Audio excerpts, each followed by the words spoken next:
parte de dramaturga, investigadora, somos amigas y pareja de amigas, por tanto. Para que quede claro el vínculo. Bueno, yo no voy a contar el libro, porque el libro yo creo que hay que leerlo y hay que comprarlo si se puede, porque es uno de los pocos actos de resistencia que tenemos en estos tiempos aciagos, o sea, leer libros y comprarlos, si se puede. Entonces yo lo que voy a hablar, no voy a hablar del libro, ni voy a hablar de lo que vais a ver después ahí, porque está magníficamente expresado, sino que voy a hablar de la historia de una adicción, y es la historia de mi adicción a esta heroína, según la segunda acepción de María Moliner, que es casi una sustancia alcaloide a la que llevo enganchada hace un montón de años, y además es una sustancia letal que está prohibida por los gobiernos, y en fin, es muy transgresora la adicción. Y voy a contar un poco cómo empezó la adicción, para que comprendáis mi situación, y porque creo que además hay que hacer constantemente historia de lo que nos pasa y cómo se van desarrollando las cosas. Bueno, yo conocí a Olimpia un poco antes que Marga Borja, la conocí el siglo pasado ya. La conocí en 1989, cuando se celebraba el bicentenario de la Revolución Francesa, y entonces Celia Morós tuvo la genial idea de hacer unas jornadas en la Universidad Complutense sobre la Revolución y sus protagonistas, fundamentalmente mujeres. En esas jornadas pues participaron mujeres que todas conocéis, como puede ser Ana de Miguel, como puede ser Rosa Cobo, como bueno, evidentemente la propia Celia, y están recogidas en unas actas inencontrables, como suele pasar con gran parte de la producción femenina, que pasa de estar en los mostradores a la categoría de incunable. Y bueno, pues gracias a Dios tenemos las nuevas tecnologías y yo espero que las pueda escanear y las podamos disfrutar en la red, en un proyecto que ya avanzo que tengo, que se va a llamar Fábrica de la Memoria, y al cual estáis todas invitadas cuando se consolide. Bien, en 1989 me encuentro con la figura de Olimpia de Gouges, porque yo había hecho una ponencia que se llamaba De Virgen a Mártir, las mujeres en la Revolución Francesa. Por aquella época yo daba clase en enseñanza media, y cuando yo preguntaba a mis alumnas qué mujeres conocían de la Revolución Francesa, bueno, con muchísimo esfuerzo decían María Antonieta. Yo no sé si habrá cambiado un poco la percepción. Ahora estoy jubilada, me encantaría hacer la pregunta y pasar el test y ver qué mujeres. Yo creo que seguirán con María Antonieta, sobre todo gracias a Sofía Coppola. Pero bueno, hay que reconocer que sí hemos mejorado algo, porque Carmen Posadas, en una obra como La Cinta Roja, pues habla de Teresa Cabarrús, o Ángeles Caso ha dado a conocer las memorias de Madame Roland, en fin, que algunos personajes de la Revolución Francesa ya forman parte del acervo cultural español, de manera próxima. Bueno, esto fue en 1989. Como las cosas feministas van muy despacio, pasaron 10 años hasta que Cristina Segura Graíño me propone hacer la biografía en Ediciones del Ostro, porque formamos parte de un seminario que se llamaba Fuentes Literarias para la Historia de las Mujeres. En el transcurso de esos 10 años yo también había ido a París y me había encontrado allí con un hecho sorprendente. Estos hechos que harían la delicia de Cortázar, o sea, lo que es el azar. Me encuentro con que el estudioso principal de Olimpia de Gouges se llama exactamente como yo. Se llama Olivier Blanc. Es una cosa como si Platón, cuando Platón habla del mito de que se separan dos mitades, una masculina y una femenina, nosotros, Olivier Blanc y Oliva Blanco, debemos de ser la reencarnación platónica de Olimpia de Gouges. Pero claro, me vi obligada a estudiar Olimpia de Gouges, ¿cómo no iba a fijarme en Olimpia? Bien, entonces en el 2000 aparece esa biografía. En el 2005, Rodríguez Bach me encarga que haga un prólogo y una selección de los escritos políticos que se publican en Alfons el Magnánime. Estoy siguiendo la cronología de la Olimpia en España. En el 2009, yo creo que Laura Manzaneda hace una nueva biografía sobre Olimpia de Gouges. Y yo creo que Olimpia de Gouges ya ha llegado al Olimpo feminista desde que aparece el cómic sobre Olimpia de Gouges, que yo creo que conocéis, pero si no, tengo aquí la portada del cómic, que también, yo no soy, está ahí, bueno, pues, de aquí. Yo no soy buena lectora de cómic, entonces no voy a juzgar este. Voy a decir lo que tiene, a mí no me gusta tampoco, pero en fin, lo achaco a que no soy, lo achaco a que no soy buena lectora de cómics, no puedo juzgar. Muy bien. No obstante, tiene una cosa buena, tiene una buena cronología, que como dice Celia Amorós, nada hay más importante que una buena cronología. Tiene una biografía aceptable, una bibliografía aceptable, y tiene una serie de biografías criticables. Y voy a decir en qué sentido son criticables, porque yo la reflexión que estoy haciendo ahora a propósito de Olimpia de Gouges va un poco, o pretende ir un poco más allá de Olimpia de Gouges, sino los temas que a mí me preocupan del feminismo. Y este es uno de ellos. Las biografías que la autora del cómic, los autores, son un hombre y una mujer, seleccionan, pues evidentemente hay figuras dignas de ser recuperadas, como es una cantante de ópera, Julie Canday, como es un poquito rara, y de todas maneras hay que reivindicarla. Julie Canday es una cantante de ópera y autora, vamos, actriz. Reivindica a Fanny de Beauharnais, pariente de Josefina y a su vez también relacionada con el mundo del teatro, y a la modista de María Antonieta, a Rose Berthet, la pone como una figura del círculo de Olimpia de Gouges. Digo esto porque curiosamente no cita a Madame de Montesson, que es una mecenas de Olimpia de Gouges, y las mecenas son muy importantes en el ámbito femenino. Ya quisiéramos tener mecenas, y para una que hubo habrá que señalar el papel que ha jugado. Y tampoco cita a una feminista, bueno, una salonier, más que una feminista radical, que es Madame Helvetius. Quiero decir, digo esto porque a mí me parece que uno de los problemas que tiene el feminismo en la actualidad es la falta de discernimiento. O dicho de otra manera, todo vale. Da lo mismo Rose Berthet que Madame Helvetius. Pues mire usted, no es lo mismo una cosa que otra. Y habrá que hacer selecciones fundadas en algún tipo de criterio racional, no todas porque son mujeres o estuvieron en el mismo círculo. Quiero decir con esto que se están sacando de las sepulturas unas muertas que están muy bien muertas y muy bien enterradas. No hay por qué desenterrarlas, solo porque fueron mujeres. Digo esto a propósito de una exposición que hay en la Biblioteca Nacional y que animo a que se vaya a ver para que se entienda lo que estoy diciendo. Aquí alguien conoce, yo llevo 40 años dedicándome a esto, ¿aquí alguien conoce a Sor María la Antigua? No es broma. Aparece en la exposición. Ahora, evidentemente, Feliciano Enríquez no está. Por poner un ejemplo, bueno, no está...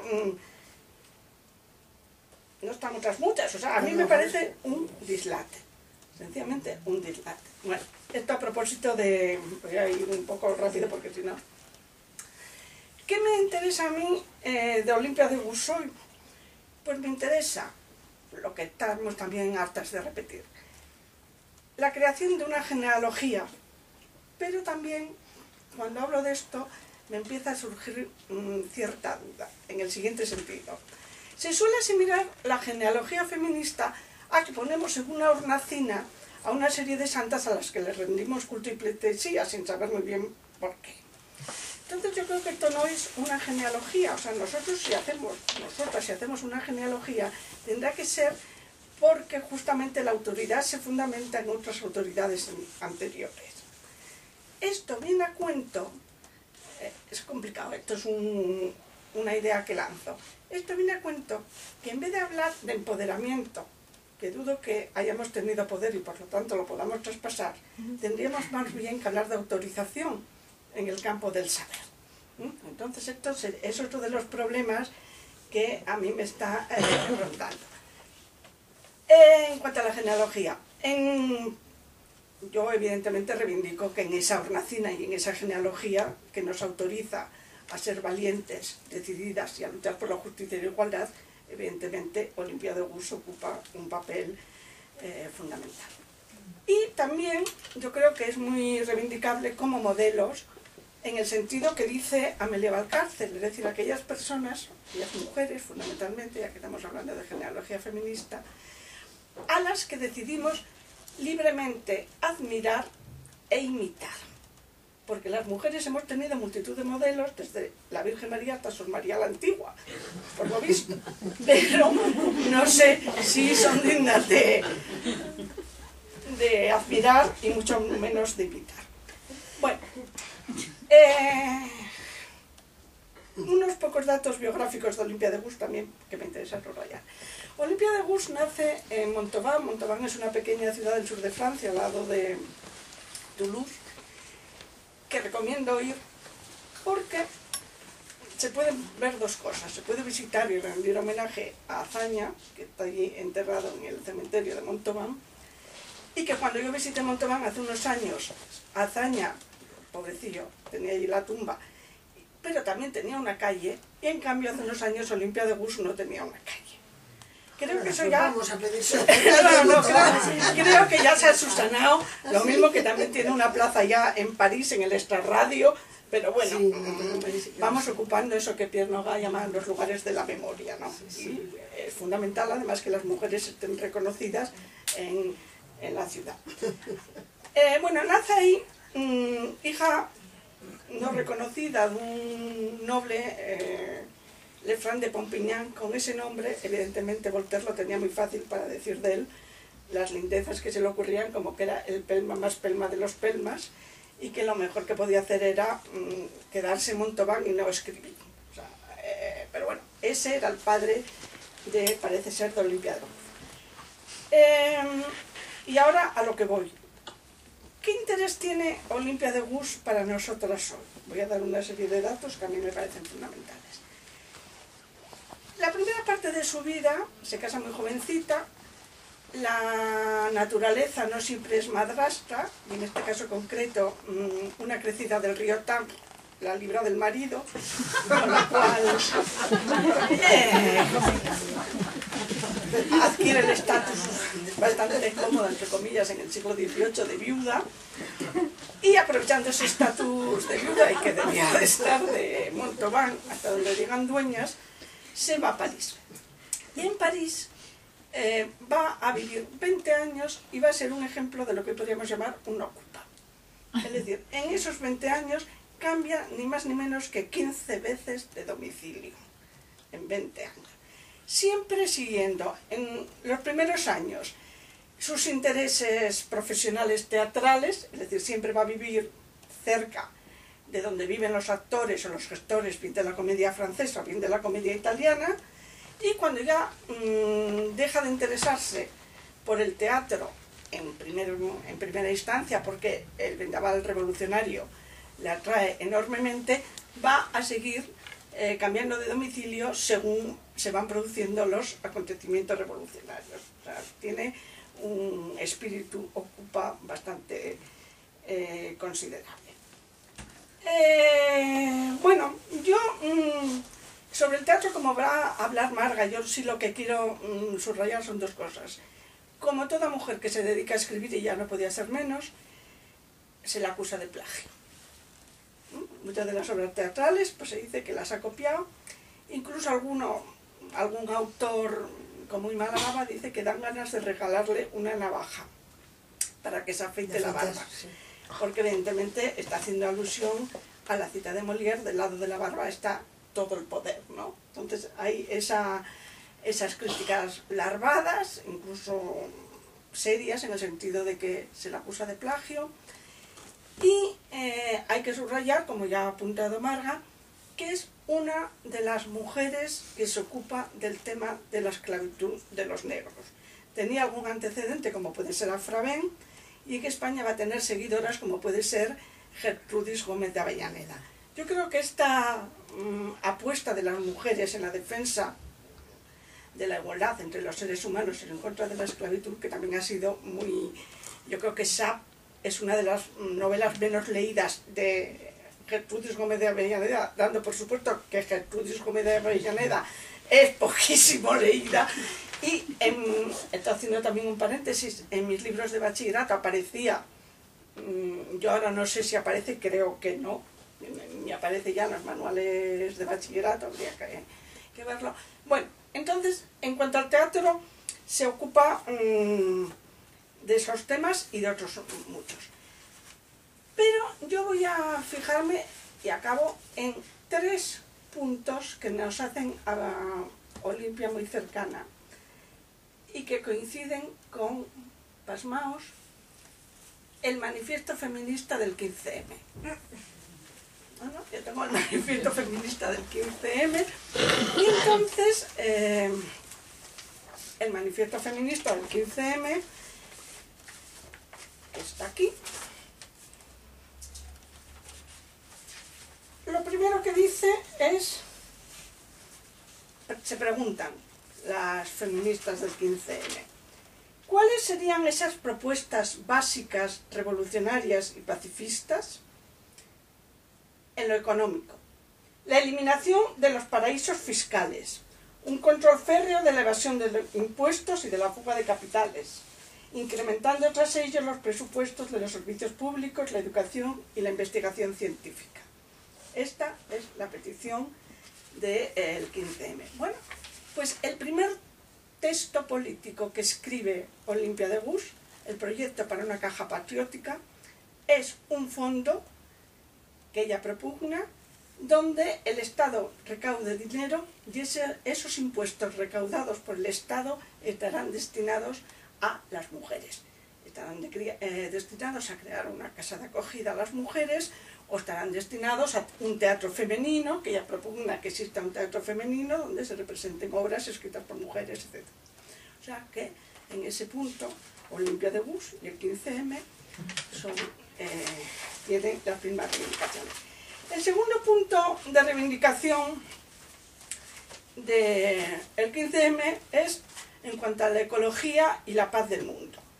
Y dice: la eliminación de la violencia como método de resolver los conflictos, empezando por acabar con la industria de armamentos bélicos, sustituyéndola por la creación de industrias de energías limpias como la solar, la eólica o la volcánica en Islandia, etc. Esto lo dice el 15M, ¿no? Dice Olimpia de Gouges en los escritos políticos: en los siglos de la ignorancia, los hombres hicieron la guerra. En el siglo más ilustrado, quieren destruirse. ¿Cuál será entonces la ciencia, el gobierno, la época en que los hombres vivirán en paz? Entonces hace también una apuesta por el pacifismo, y en esta línea también la podríamos entroncar con, posteriormente, Virginia Woolf, cuando en Tres Guineas se pregunta, os afirma más que se pregunta: como mujer no tengo país, como mujer no quiero país, como mujer mi país es el mundo entero. Entonces, segundo punto de conexión entre el pacifismo de Olimpia y las reivindicaciones del 15M. Y la tercera reivindicación, evidentemente, del 15M es la igualdad entre los sexos, empezando por desposeer a las religiones de los privilegios económicos, sociales y educacionales que tienen, pues son la base ideológica patriarcal de la sociedad que más dificulta la eliminación de los tabúes simbólicos discriminatorios, etc. Bueno, evidentemente a lo largo de todos los escritos políticos y su opúsculo más conocido es la Declaración de los Derechos de la Mujer y de la Ciudadana, pero además de esta Declaración de los Derechos de la Mujer y de la Ciudadana, Olympia de Gouges va a atacar la religión frontalmente porque se opone a los votos forzosos, a la entrada en religión de las mujeres, va a defender el derecho al divorcio, va a defender los derechos educacionales, va a defender la igualdad. Y ya acabo, para no extenderme más, con una frase de Condorcet, que también frecuentaba los mismos círculos que Olympia de Gouges. El salón de Condorcet era frecuentado por Olympia, y Condorcet, y Olympia lo suscribe, evidentemente, dice: no puede haber ni verdadera libertad ni justicia en una sociedad donde no esté establecida la igualdad. Y este es el reto que tenemos. Pues nada más. O sea, estos son los 3 puntos que yo quería decir de Olympia y que todavía estamos en ellos.